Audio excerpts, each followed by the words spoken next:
Diamond Age by Neil Stevenson, the first part.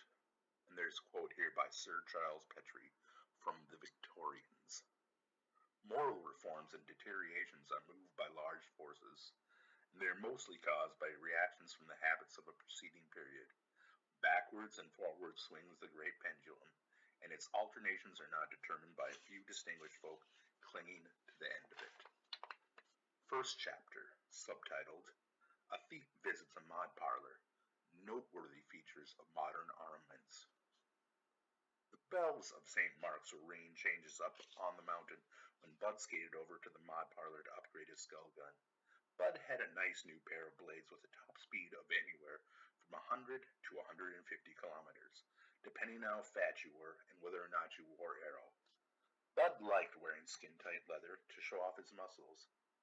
On a previous visit to the mod parlor 2 years ago, he had paid to have a bunch of sights implanted in his muscles, little critters too small to see or feel, that twitched Bud's muscle fibers electrically according to the program that was supposed to maximize bulk. Combined with a testosterone pump embedded in his forearm, it was like working out in a gym, night and day, except you didn't actually have to do anything and you never got sweaty. The only drawback was that all the little twitches made him kind of tense and jerky. He'd gotten used to it, but it still made him a little hinky on those skates, especially when he was doing 100 clicks an hour through a crowded street. But few people hassled Bud, even when he knocked them down in the street. And after today, no one would hassle him ever again. Bud had walked away, improbably unscratched, from his last job, decoy, with something like 1,000 yucks in his pocket.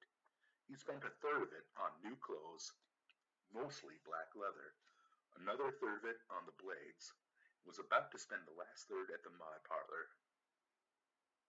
You could get skull guns a lot cheaper, of course, but that would mean going over the causeway to Shanghai and getting a back alley job from some coaster, and probably a nice bone infection in with the bargain. And he'd probably pick your pocket while he had you thieved. Besides, you could only get into Shanghai if you were virgin. To cross the causeway when you were already packing a skull gun, like Bud, you had to bribe the shit out of numerous Shanghai cops. There was no reason to economize here. Bud had a rich and boundless career ahead of him, vaulting up a hierarchy of extremely dangerous, drug-addled occupations, for which decoy served as a paid audition of sorts. A start weapons system was a wise investment. The damn bells kept ringing through the fog. Bud mumbled a command to his music system. A phased acoustical array played across both eardrums like the seeds on a strawberry. The volume went up, but he couldn't scour away the deep tones of the carry-on, which resonated in his long bones. He wondered whether, as long as he was at the mod parlor, he should have the batteries drilled out of his right mastoid and replaced. Supposedly they were 10-year jobs, but he'd had them for 6, and he listened to music all the time, loud. 3 people were waiting. Bud took a seat and skimmed the Mediatron from the coffee table. It looked exactly like a dirty, wrinkled, blank sheet of paper. Annals of self-protection, he said, loud enough for everyone else in the place to hear him. The logo of his favorite meat feed coalesced on the page. Media glyphics, mostly the cool animated ones, arranged themselves in a grid. Bud scanned through them until he found one that denoted a comparison of a bunch of different stuff, and he snapped at it with his fingernail. New media glyphics appeared, surrounding larger cinepanes in which Annal's staff tested several models of skull guns against live and dead targets. Bud frisbeed the Mediatron back onto the table. This was the same review he'd been poring over for the last day. They hadn't updated it. His decision was still valid. One of the guys ahead of him got a tattoo, which took about 10 seconds. The other guy just wanted his skull gun reloaded, which didn't take much longer. The girl wanted a few sights replaced with a racting grid, mostly around her eyes where she was starting to wrinkle up. That took a while, so Bud picked up the Mediatron again and went into a ractive, his favorite, called Shut Up or Die. The mod artist wanted to see Bud's yucks before he installed the gun, which in other surroundings might have been construed as an insult, but was standard business practice here in the leased territories. When he was satisfied that this wasn't a stick-up, he feazed Bud's forehead with a spray gun, scalped back a flap of skin, and pushed a machine, mounted on a delicate robot arm like a dental tool, over Bud's forehead. The arm homed in automatically on the old gun, moving with alarming speed and determination. Bud, who was a little jumpy at the best of times because of his muscle simulators, flinched a little, but the robot arm was 100 times faster than he was and plucked out the old gun unerringly. The proprietor was watching all this on a screen and had nothing to do except narrate. The hole in your skull's kind of rough, so the machine is reaming it out to a larger bore. Okay, here comes the new gun. A nasty popping sensation radiated through Bud's skull when the robot arm snapped in the new model. It reminded Bud of the days of his youth when, from time to time, one of his playmates would shoot him in the head with a BB gun. He instantly developed a low headache. I can't not laugh at that. It's loaded with 100 rounds of popcorn, the proprietor said, so you can test out the UV. Soon as you're comfortable with it, I'll load it for real.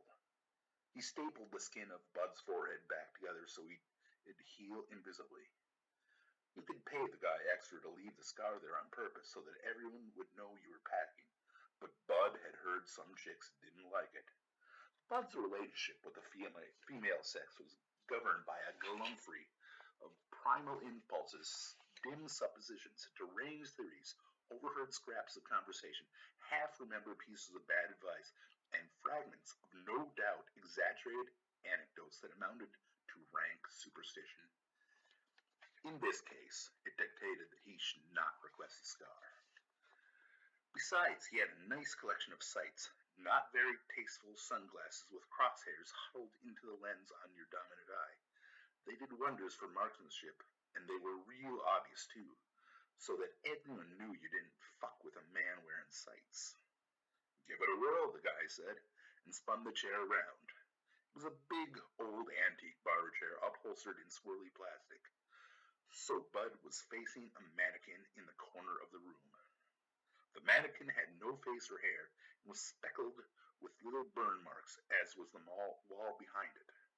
Status, Bud said, and felt the gun buzz lightly in response. Stand by, he said, and got another answering buzz. He turned his face squarely towards the mannequin. Hot, he said. He said it under his breath as though through unmoving lips, but the gun heard it.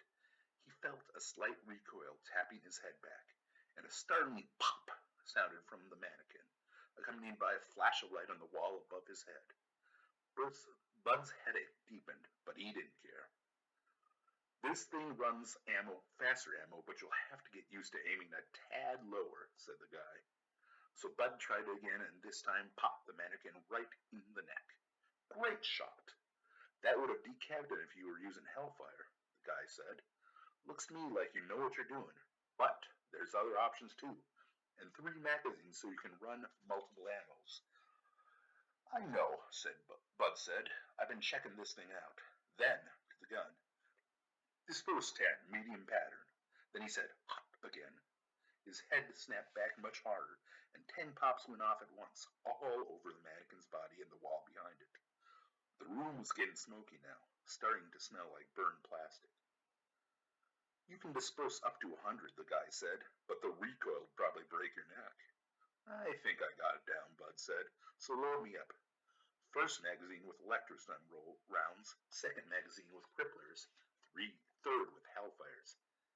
And get me some fucking aspirin.